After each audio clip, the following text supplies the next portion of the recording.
नमो नमः। नमस्कार प्यारे विद्यार्थियों, मैं आचार्य कुलदीप शर्मा आप सभी का हृदय से हार्दिक स्वागत और अभिनंदन करता हूं।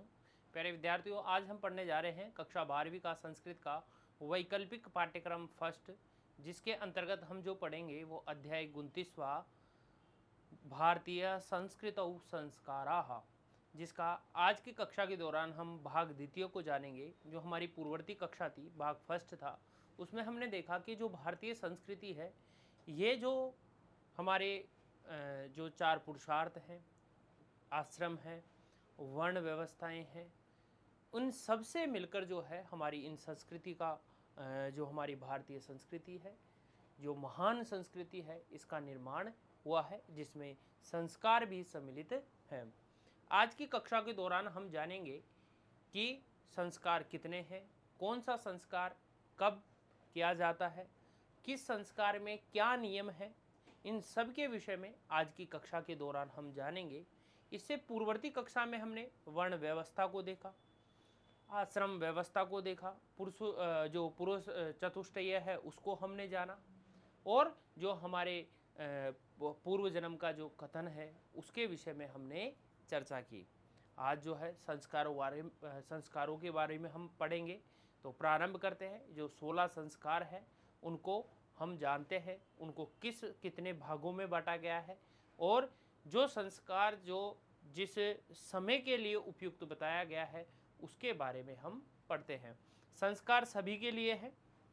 कहा जाता है कि संस्काराः दोषाणाम अपकारणम, यानी दोषों को जो है अपाकरणम यानी दूर करने के लिए मार्जनम संस्कारः करते। दोषाणाम अपाकरणम मार्जनम संस्कारः कथयते, यानी दोषों को दूर करना, उनको शुद्ध करना, पवित्र करना। मार्जन मतलब होता है मांजना। अब कोई भी हम बर्तन मांजते हैं ना, तो मांजने के बाद वो शुद्ध हो जाता है। मान लो कोई झूठा बर्तन है, उसको हमने मांज लिया तो वो शुद्ध हो गया। वैसे ही दूर करना दोषों को, उनको शुद्ध करना ही संस्कार कथ्यते। कस्यापि व्यक्ति स्वरूपम प्रकाशितुं तस्य शारीरिक मानसिक बौद्धिक परिष्काराय क्रियमाणः क्रिया संस्कारः कथ्यते। कोई भी व्यक्ति है, उसके स्वरूप को प्रकाशन के लिए तस्य शरीरस्य, उसके शरीर का, मस्तिष्क का, बौद्धिक यानी बुद्धि का, परिष्काराय यानी शुद्धता के लिए, क्रियमाण है क्रिया, जो क्रियमाण जो क्रिया है वही संस्कार है। मतलब जिससे हमारी चाहे हमारी शारीरिक हो, चाहे मानसिक हो, चाहे बौद्धिक हो, हर प्रकार से अपने आप को शुद्ध करना ही की जो क्रिया है वो ही क्या कहलाती है, संस्कार है। यानी संस्कारों के द्वारा व्यक्ति क्या होता है, परिष्कृत होता है, परिमार्जित होता है, शुद्ध होता है। उसका बौद्धिक विकास होता है, मानसिक विकास होता है, शारीरिक विकास होता है। इसके साथ ही उसमें वो सारे गुण आ जाते हैं जो एक आदर्श व्यक्तित्व को, उसके चरित्र को शुद्ध करने का कार्य करता है। कहा गया है कि मानव जीवनस्य विभिन्नेषु अवसरेषु क्रियमाणा संस्कारा तम बाह्य रूपेण आंतरिक रूपेण च पवित्रम कुर्वन्ति। मानव जीवन के विभिन्न अवसरों पर जो हमने किए गए जो संस्कार है, वो चाहे बाह्य रूप हो चाहे आंतरिक रूप हो, पवित्र करते हैं। यानी हम जो संस्कार जो करते हैं, जो ये 16 संस्कारों की पूर्णतः पालना जब हम करते हैं, तो वो हमारे बाह्य और आंतरिक दोनों स्वरूपों को क्या करती है, पवित्र करती है। तई मानवे विलक्षणानाम गुणानाम प्रादुर्भाव भवति, जिसके द्वारा मानव के विलक्षण यानी एक अद्भुत और प्रख्यात जो गुण है उनका प्रादुर्भाव, उनका उत्पत्ति होती है। तदा स शुद्धः संस्कृतौ भूत्वा योग्य गुणी नागरिकः भवति। तब स वह शुद्ध संस्कृतौ भूत्वा, वह शुद्ध रूप से संस्कृत मतलब संस्कारित होकर के योग्य गुणी नागरिका भवति, वह योग्य नागरिक बनता है। इन्हें जो संस्कार है इनके पालनार्थ जब वो करता है, आंतरिक और बाह्य रूप से जब वो पवित्र होता है, तो एक अच्छा नागरिक बनता है और संस्कारित गुणों से संपन्न होता है। संस्कार विषय महर्षि व्यादेवस्य एवं उक्ति प्रसिद्धा अस्ति।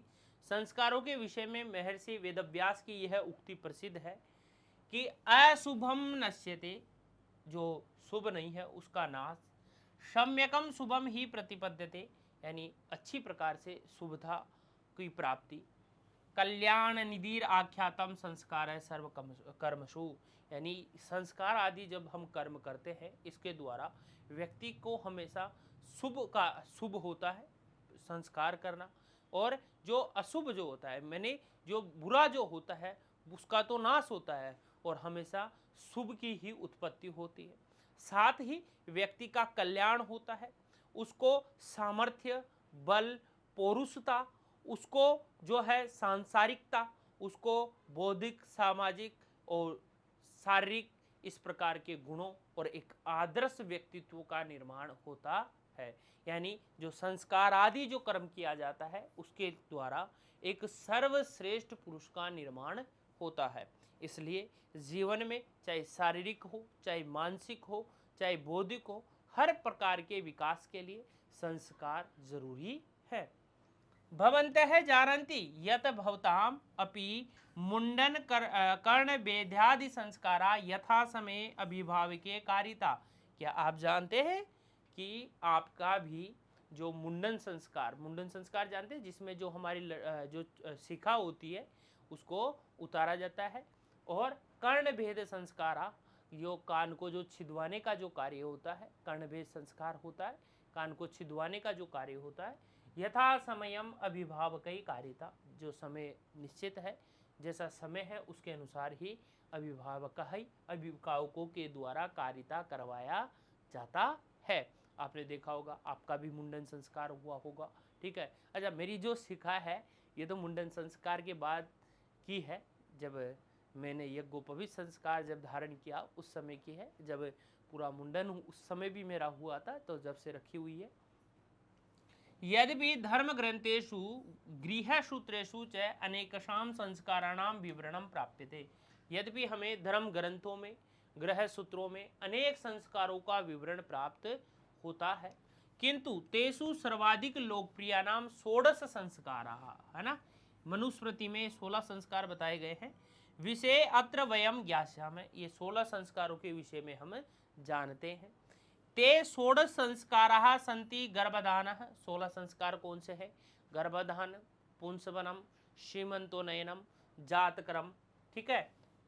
गर्भाधान, पुंसवनम, पुंसवन, सीमंतोनयनम, ठीक है। ये गर्भाधान जो है जन्म से पूर्व का है, पुंसवनम भी जन्म से पूर्व का है, और सीमंतोनयन भी जन्म से, यानी बालक के जन्म से पूर्ववर्ती संस्कार कितने हैं? 3, गर्भाधानम, पुंसवनम और सीमंतोनयनम।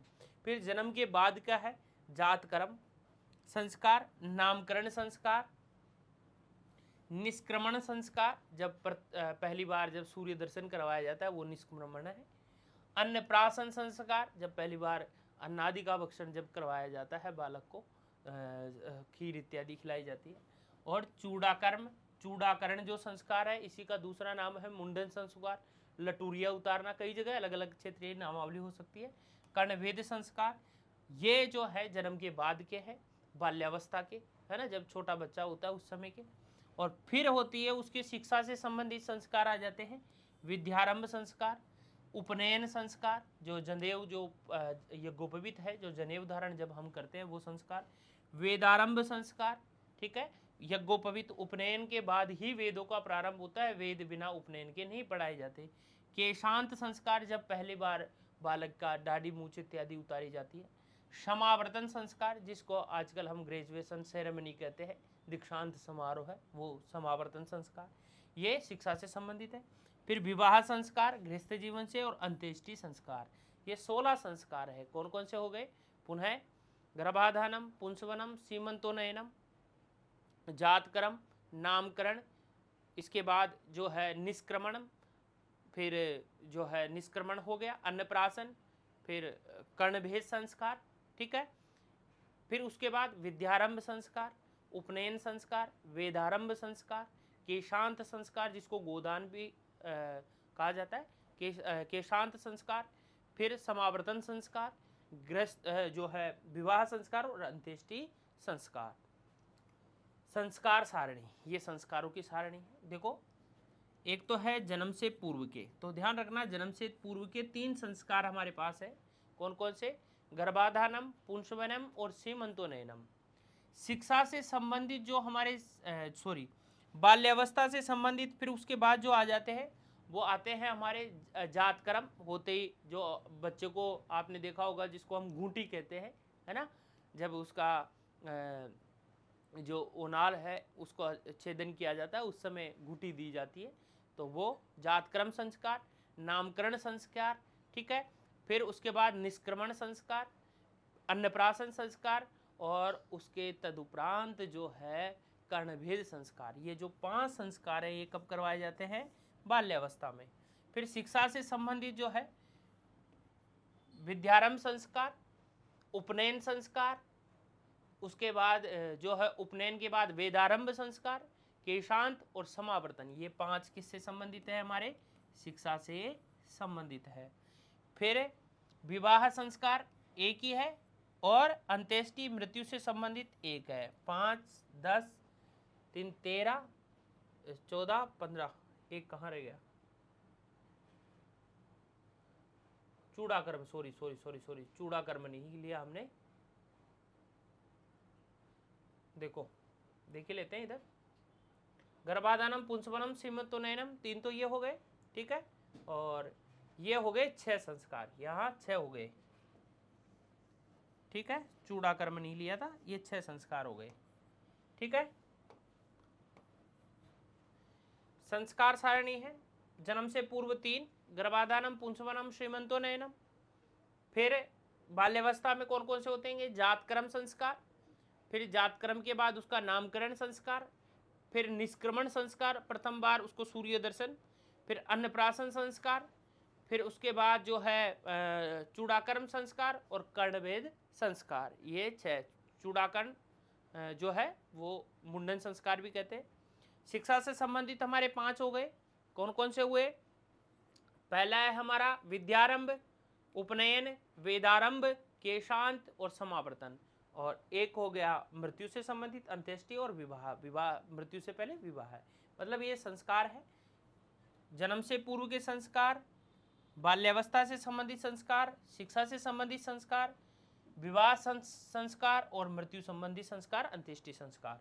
जन्म से पूर्व 3 संस्कार आ गए, गर्भाधानम, पुंसवनम और सीमंतोनयनम। ये जो है जन्म से पूर्व करवाया जाता है। गर्भाधान जब निषेचन आदि की क्रिया होती है तो गर्भधारण जब स्त्री करती है, उसके बाद जो है पुंसवनम एक जो है पुत्र की प्राप्ति के लिए किया जाता है, उसकी दक्षिण नासिका में जो है पुंसवन संस्कार किया जाता है। और सीमंतोनयन जो संस्कार है जिसको हम वर्तमान में 8वां पूजन भी जिसको कहा जाता है, आपने सुना होगा कि लेडीजों का जो है जब गर्भ 8वें महीने में हो जाता है तो 8वां पूजन करवाया जाता है, तो वो सीमंतोनयन, इसमें बीच में से मांग निकाली जाती है, तो बालों को 2 भागों में बांटकर बीच में से मांग निकाली जाती है, तो सीमंतोनयन। फिर बाल्यावस्था के संस्कार है हमारे 6। जातक्रम संस्कार के अंतर्गत जो है बच्चे का जब जो गर्भनाल होता है उसका छेदन के बाद उसको जातक्रम संस्कार करवाया जाता है, उसी समय छेदन से पूर्व भी करवाया जाता है। निष्क्रमण संस्कार के अंतर्गत पहली बार उसको सूर्य दर्शन करवाया जाता है, तो वो निष्क्रमण संस्कार होता है, ये लगभग 4थे महीने के लगभग होता है। फिर चूड़ाकर्म संस्कार, ये विषम संख्या में होता है, 1, 3, 5, 7 इस विषम वर्षों में ये करवाया जाता है, जिसको हम मुंडन संस्कार भी कहते हैं। या अच्छा, जातकर्म के बाद होता है नामकरण, सॉरी अपन ने सीक्वेंस गलत ले लिया। नामकरण संस्कार देखो, नामकरण में बालक को जो है नाम करवाया जाता है, वो जन्म से 10वें, 11वें, 12वें दिन करवाया जाता है, जब प्रसूति स्नान हो जाता है उसके बाद जो है हल्का सा जो है हवन इत्यादि कर कर बालक को नामकरण करवाया जाता है, मधु से जो है लिखा जाता है। निष्क्रमण संस्कार हो गया 4थे महीने में। फिर 6ठे महीने में उसको अन्नप्राशन संस्कार करवाया जाता है, पहली बार अन्न खिलाया जाता है उसको खीर इत्यादि बनाकर, 6ठे माह में करवाया जाता है ये, ठीक है। चूड़ाकरण संस्कार जो होता है वो ध्यान रखना विषम संख्या में होता है, पहला, तीसरा, 5वां, 7वें वर्ष में उसका चूड़ाकरण मतलब उसका जो लटूरिया उतारना यानी मुंडन कर्म किया जाता है। कर्णभेद संस्कार जो होता है वो बालक का जो है कानों को जो छिदने का जो कार्य होता है वो कर्णभेद संस्कार के अंतर्गत होता है। आपने देखा होगा कि हमारे कान छिदे हुए रहते हैं, तो वो कर्णभेद संस्कार, ठीक है। इसके अलावा शिक्षा से संबंधित आपके संस्कार आते हैं। पहला विद्यारंभ, जब 5 वर्ष का होता है तो विद्यारंभ होता है।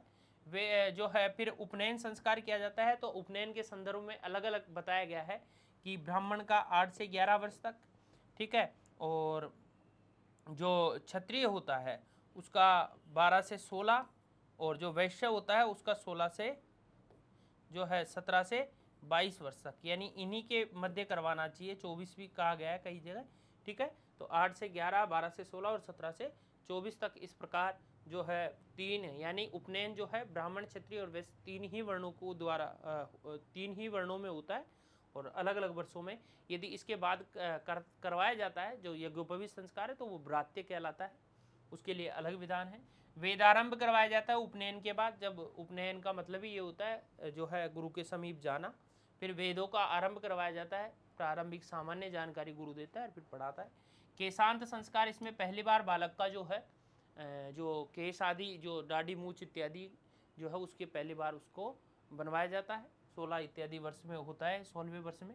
समावर्तन संस्कार, जब उसका जो अध्ययन पूरा हो जाता है उसके बाद उसके क्या कर देते थे, जिसको हम कहते हैं दीक्षांत, जो है जो दीक्षांत सेरेमनी जो होती है वो ही समावर्तन संस्कार है। फिर इसके बाद जो है विवाह संस्कार हो गया और अंत्येष्टि संस्कार। इस प्रकार ये 16 संस्कार है। अब क्रमशः हम इनको जानेंगे। पहला आता है कै जन्मन है पूर्व संस्कार, जन्म के पूर्व के संस्कार है। पहला है गर्भधान संस्कार। तो संतान प्राप्ते लालसया शास्त्र विधिम अनुसृत्य स्त्री पुरुषाभ्याम गर्भधानम क्रियते। संतान प्राप्ति के लालसा में शास्त्र विधि के अनुसार स्त्री और पुरुष के जो है पुरुषाभ्याम गर्भधानम क्रियते, गर्भाधान का कार्य करते हैं। क्योंकि जब विभाग जो है स्त्री और पुरुष का जब मेल होता है उसके बाद ही उनका जो है गर्भाधान होता है। गर्भाधान के विषय में भी अलग बताया गया है कि सविधि क्रियमाण ऐसा संस्कार है संतति उत्कर्षया भवति। यदि एक सही विधि से यदि हम इसको करते हैं, एक सही जो निश्चित तिथियां हैं, निश्चित वार है, उनके अनुसार यदि गर्भाधारण होता है तो ऐसा संस्कार है संतते। इन संस्कार के द्वारा संतते यानी संतान में उत्कर्षया भवति, उन्नति के लिए किया जाता है। भाई जो संतान की जो उन्नति है उसके लिए यह क्रिया की जाती है, संतान की उत्पत्ति हो। पितृ से अपकरणाय, जो देखो ऋण 3 होते हैं, है ना, ऋण 3 होते हैं। पितृ ऋण,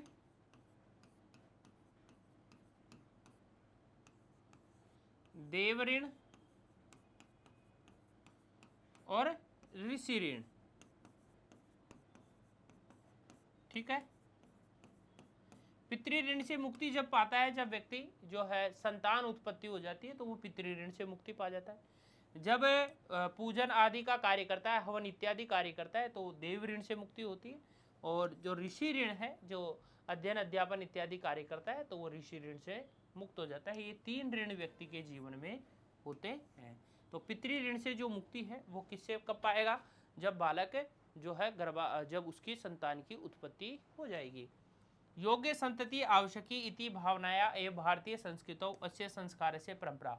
पितृ ऋण के दूर करने के लिए योग्य संतति, योग्य संतान, आवश्यकी इति भावनाया, योग्य जो संतान है उसकी आवश्यकता, इसकी भावना के लिए ही भारतीय संस्कृति में इस संस्कार की परंपरा है। गुणिनम संतति प्राप्तुम रजो दर्शनांतरम निर्धारित रात्रिषु ऐसे संस्कार कृते। गुणिनम संतति प्राप्त, यदि गुणवान यदि आपको संतान प्राप्त करनी है तो जो रजो दर्शन के बाद जो है निर्धारित रात्रिषु, जो महिलाओं में जो रजो धर्म जब आता है उसके बाद जो निर्धारित रात्रियां बताई गई है वेद इत्यादि में, संस्कारों में, गर्भाधान संस्कार के अंतर्गत, उसी रात्रि में जो है उन रात्रियों में ही यह संस्कार किया जाता है। तत्र संतुलित भोजन से महत्व वर्तते। यहाँ संतुलित भोजन, एक अच्छा भोजन की भी यहाँ महत्व होती है। एक संतुलित भोजन, ऐसा नहीं कि उटपटांग कुछ भी खाए। भवतः जानन्ति यत आधुनिके काले संतति निरोधाय अनेक कृत्रिम उपायः विधीयन्ते। ठीक है, आप सब जानते हैं कि आज के युग में, आज के समय में संतान के निरोध के लिए जो है अनेक कृत्रिम उपाय किए जाते हैं, किंतु अस्माकं संस्कृते तु गुणिनः संतानस्य उत्पत्ते संयम पूर्वक गर्भधारण संस्कार क्रियते न तो भोग लिप्सया। आजकल आप देखते हैं कि किस प्रकार संतान उत्पत्ति पहले तो होती ही नहीं है, बड़ी मुश्किल से होने लग गई है, ठीक है। उसमें भी कई बार गर्भपात इत्यादि करवाते हैं, या कई महिलाओं के होते नहीं है तो कृत्रिम रूप से करते हैं। लेकिन जो हमारे जो संस्कार हैं उनमें कहा गया है अस्माकं संस्कृतौ तो गुणिनः संतानस्य, हमारी जो संस्कृति है उसमें गुणीपूर्ण गुणिन जो संतान है, संतान की उत्पत्ति के लिए संयम पूर्वक गर्भधान संस्कारम क्रियते, संयम पूर्वक है ना गर्भाधान संस्कार किया जाता है। न तो भोग लिप्सया, भोग लिप्सा के लिए जो है भोग लिप्सा के लिए काम क्रीड़ा नहीं की जाती है हमारी भारतीय संस्कृति में। काम क्रीड़ा जो की जाती है वो एक अच्छी जो है संतान के लिए जो है गर्भाधान किया जाता है। स एव संतति निरोधस्य उपाय है, यही एक जो है संतति निरोधस्य उपाय है, यही संतान की संतति निरोध का यही एक उपाय है। भाई आप भली प्रकार से यदि एक जो नियमानुसार जो बताया गया है और जो रजो दर्शन है उसके तदुपरांत जो भी रात्रियां होती है जो नियमों में बताई गई है उसके अनुसार यदि आप गर्भाधान करते हैं तो वो सर्वश्रेष्ठ है, अन्यथा भोग विलास के लिए हमारे संस्कार नहीं कहते। महात्मा गांधी अपनी महात्मा गांधी भी अपनी आत्मकथायाम उक्तम, अपनी आत्मकथा में उन्होंने कहा है यत अभ्रकाणाम शिक्षा मातु उदरात एव प्रारभ्यते, यानी जो कहते हैं ना माता ही पहली गुरु होती है बालक की, तो महात्मा गांधी ने भी कहा है कि जो माता होती है ना वो बालक की सबसे पहली गुरु होती है। यानी बालक जो है अपनी माता के उदर में ही सीखने लग जाता है सब चीज़ें। यानी माता जैसा उस समय गर्भावस्था के दौरान जैसा माता का व्यवहार रहेगा, जैसे आचार विचार रहेंगे, जैसा उसका भोजन रहेगा वैसा ही उसका पुत्र रहेगा। जैसा वह चिंतन मनन स्मरण इत्यादि करेगी वैसा ही चिंतन मनन स्मरण उसके पुत्र पुत्रादि के जो है वैसा ही होगा। इसलिए गांधी जी ने स्वयं ने कहा है कि जो है माता जैसी शिक्षा होगी वैसी ही, जैसी शिक्षा अपने गर्भ में जैसा सोचेगी विचार करेगी वैसा ही उसका बच्चा सीखेगा। कि जो है बालक जो है माता के उदर से ही सीखना प्रारंभ कर देता है। गर्भधान बेलायाम मातु पितुश्च शरीर मानसयो ये स्थिति भवतः तयो प्रभाव बालके भवति। गर्भाधान की जो बेला होती है, जो गर्भावस्था होती है, इसमें मातु पितुश्च, माता और पिता, शरीरम आनसयो ये स्थिति भवति तयो प्रभाव बालके, जैसी उनकी स्थिति है, जैसी उनकी विचार आचार जैसे मैंने कहा वैसा ही प्रभाव जो है बालके भवति, वैसा ही बालक पर प्रभाव पड़ता है। जैसी उनकी जैसा वो अपने विचार इत्यादि करते हैं उन्हीं अनुसार बालक का, मतलब ये कहा जाता है कि जैसे अभिमन्यु का आपने सुना होगा कि उसने चक्रव्यूह का पूरा रहस्य अपनी माता की पेट में ही सीख लिया था। तो जैसा पति पत्नी बात करेंगे माता पिता वैसे ही बच्चा सीखेगा। गर्भा काले पुत्रो आहार व्यवहारियो प्रभाव अपि जायमाने शिशो पद्धति। गर्भा काल में ऐसा नहीं है कि माता पिता का जो आहार व्यवहार होता है उसका भी जो है शिशु पर उसका भी प्रभाव पड़ता है। यानी माता ही नहीं, इन्होंने ये कहा है कि पिता के भी आहार व्यवहार का प्रभाव जो है पुत्र पर पड़ता है, शिशु पर। वर्तमान काले एतस्य संस्कारस्य अभावे प्राय जना विकृत चेतस्य मदान्वितास्य भवन्ति। यानी वर्तमान काल में इस संस्कार के अभाव में जो है प्राय लोग विकृत चेतसा, विकार युक्त चित्त वाले, मदान्वितास्य अहंकार आदि मदों से युक्त भवंती होते हैं। यानी आजकल इस संस्कार का अभाव है तो लोग व्यसन इत्यादि करते हैं, जो है नशे मदिरापान इत्यादि करते हैं, तो वो गलत है। तादृशी एवं संतति जनयति, वो जैसा आहार व्यवहार विचार इत्यादि रखते हैं, जैसा वो खुद स्वयं घमंड इत्यादि करते हैं, जैसे विकार युक्त चित्त वाले होंगे तो संतान भी वैसी ही होती है।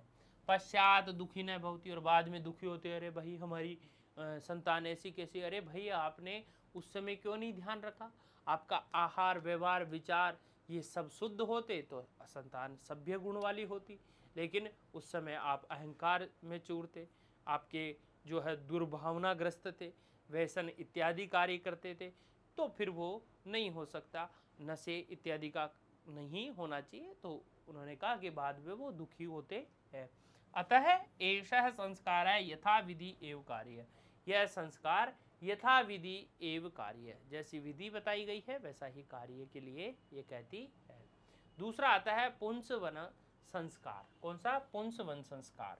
इसमें कहा गया है सामान्यतः ये जो है पहले जो है पुत्र प्राप्ति के लिए होता था ये संस्कार, कि पुत्र की प्राप्ति हो, ठीक है, तो उसके लिए ये संस्कार करवाया जाता था, लेकिन वर्तमान में पुत्र पुत्री एक समान है, तो दोनों के लिए ही है कि पुमान सुयते एन कर्मणा तत् पुंसवनम, है ना, पुमान सुयते एन कर्मणा, यानी जो जिस कर्म के द्वारा पुत्र इत्यादि की प्राप्ति हो वही क्या कहलाता है? पुंसवनम।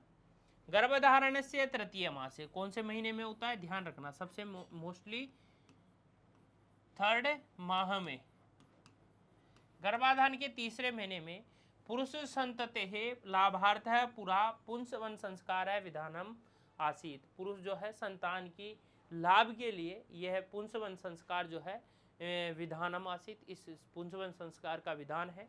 यद्यपि पुत्र प्राप्ते प्राय जन्ना मनसी महती इच्छा वर्तते, यद्यपि पुत्र प्राप्ति की हर व्यक्ति को जो है मन में होता है, परंतु आज तो सर्वसाम पुत्र पुत्रीसाम संतति नाम समान महत्वम, आज तो पुत्र और पुत्री दोनों को समान महत्व है। गृह सूत्र के अनुसार होमादिकम विधाय अस्मिन संस्कारे देवता प्रार्थ्यते, होम आदि के विधान के द्वारा देवताओं से प्रार्थना की जाती है। ये गृह सूत्र में बताया गया है कि जो पुंसवन संस्कार है इसमें होम आदि करके अपने जो कुल देवता होते हैं उनसे प्रार्थना की जाती है। गर्भिण्या कृते प्राकृतिक औषध्याम सेवन्यापि तत्र विधानम अस्ति, जो गर्भ धारण करी हुई जो रहती है उस गर्भिणी के लिए भी जो प्राकृतिक जो औषधियाँ है उनके सेवन आदि का भी यहाँ विधान बताया गया है।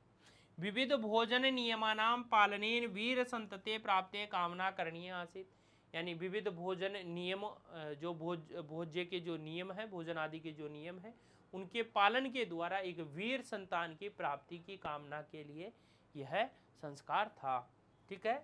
गर्भ धारण करने वाले कन्या वा उत्पद्यते पुत्रो वा संस्कार पुता संतति प्रशंसनीय भवति, कन्या वा उत्पद्यते, कन्या हो चाहे पुत्र हो, संस्कार पुता संतति प्रशंसनीय भवति, ये जो संस्कार है ये प्रशंसनीय है दोनों के लिए ही, चाहे कोई भी हो, कन्या हो चाहे जो है पुत्र हो। भ्रूण हत्या निंदनीय, भ्रूण हत्या कैसी है? निंदन है, भ्रूण की कभी हत्या नहीं करनी चाहिए, ठीक है।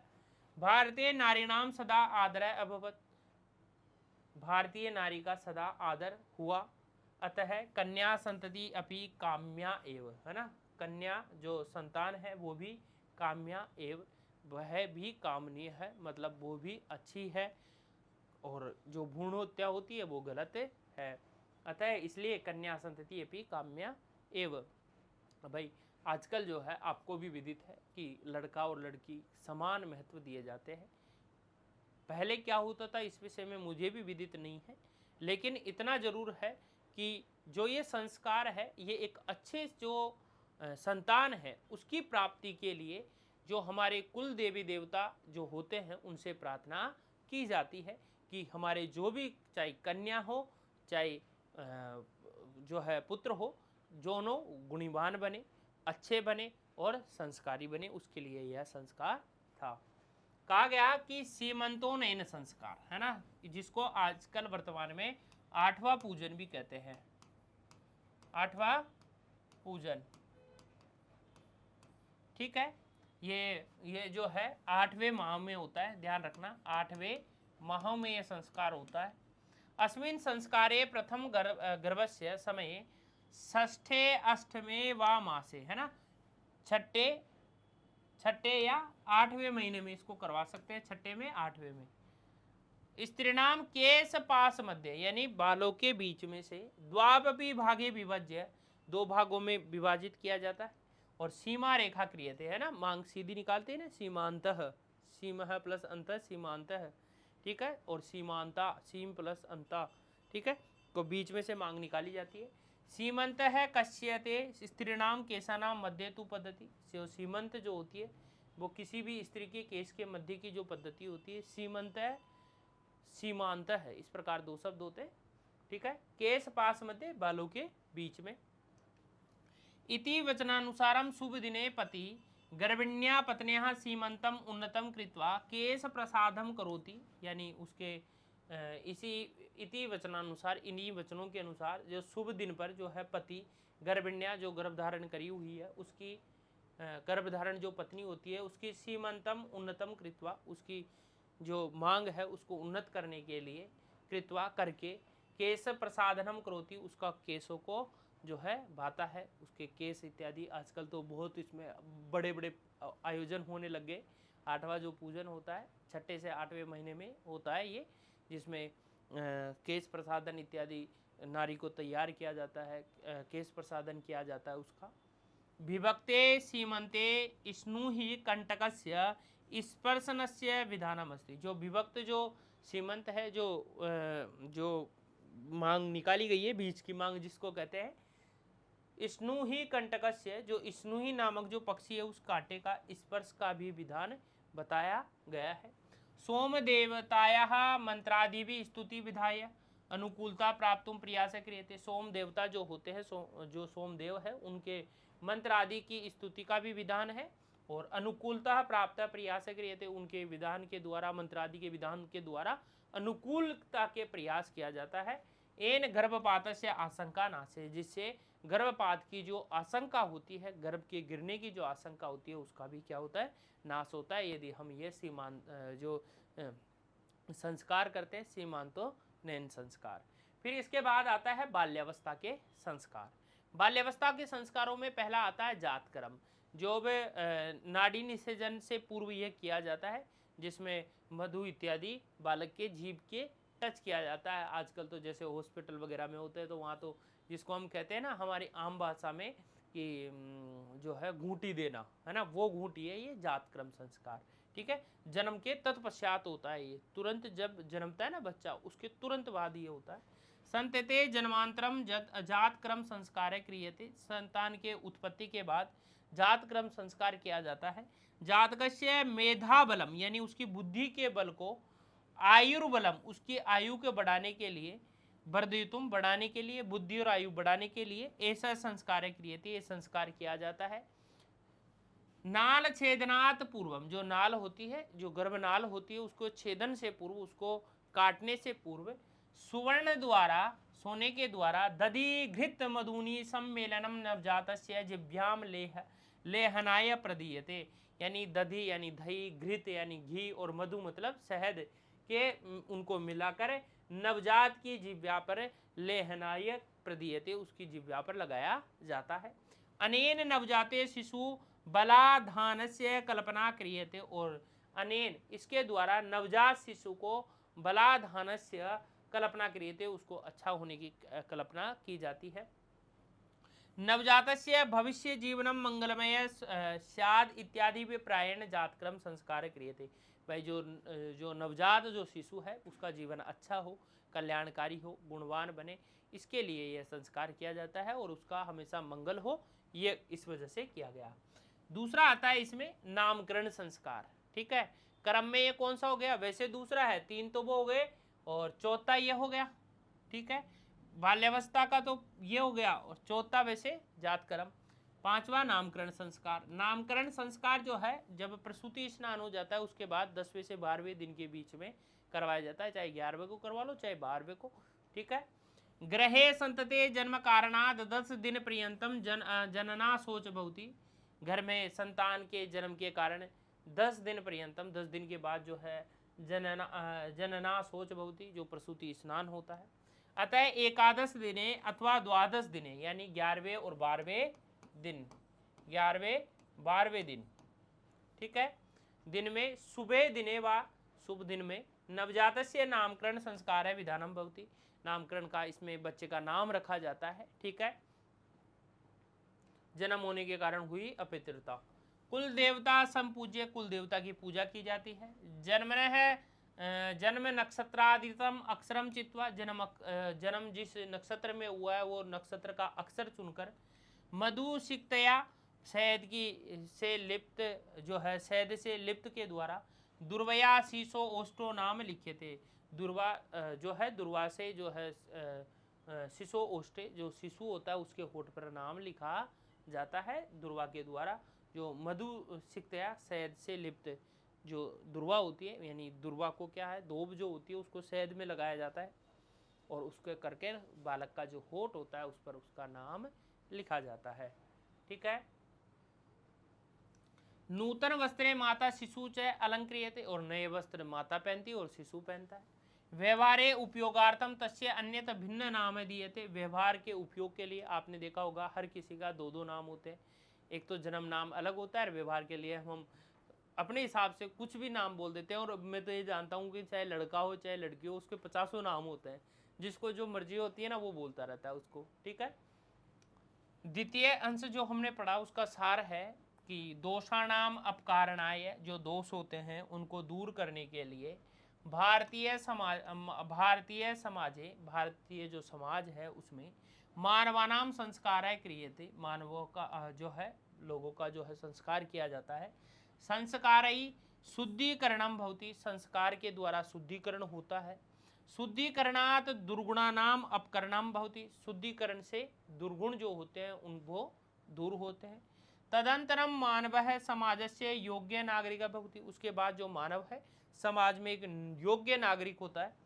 शुद्ध ही धार्मिक क्रिया क्रियन्ते, शुद्ध जो है धार्मिक क्रिया की जाती है। संस्कारा विधीयते, और संस्कार दिए जाते हैं। एतेषाम संस्काराणाम विवरणम, इन संस्कारों का जो विवरण है वो धर्म शास्त्रेषु गृह सूत्रेषु च प्राप्त थे, हमारे जो धर्म शास्त्र है जो गृह सूत्र है उनमें प्राप्त है। एषु संस्कारेषु त्रय संस्कारा जन्मनः प्राक भवन्ति, इन संस्कारों में जो 3 संस्कार हैं, कौन कौन से, गर्भाधानम, पुंसवन और सीमंतोनयन, ये 3 संस्कार हैं वो जन्म से पूर्व के हैं, प्राक मतलब पूर्व के। षड संस्कारा बाल्यावस्थाया, 6 संस्कार कौन कौन से हो गए बाल्यावस्था के, जातक्रम, नामकरण और निष्क्रमणम, चूड़ाकर्म, ठीक, अन्नप्राशन, चूड़ाकर्म और कर्णवेद, ये 6 संस्कार हो गए। पंच संस्कार शिक्षा संबंधित, 5 संस्कार शिक्षा से संबंधित हो गए। कौन कौन से हो गए, विद्यारंभ, उपनयन, जो है वेदारंभ, केशांत और समावर्तन।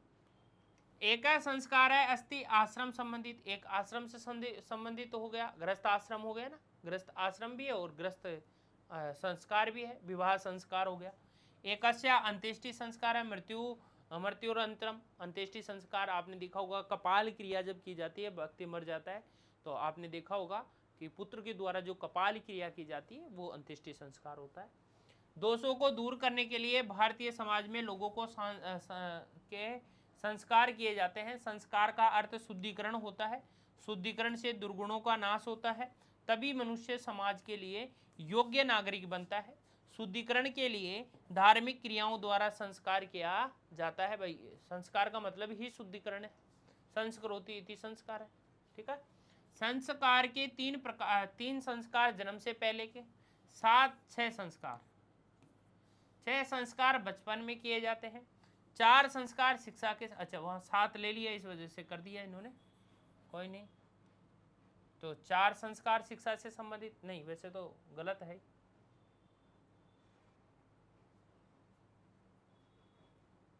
षड संस्कार बाल्यावस्थाया और पंच संस्कार शिक्षा से संबंधित है ना, इसको यही करो 6 और 5।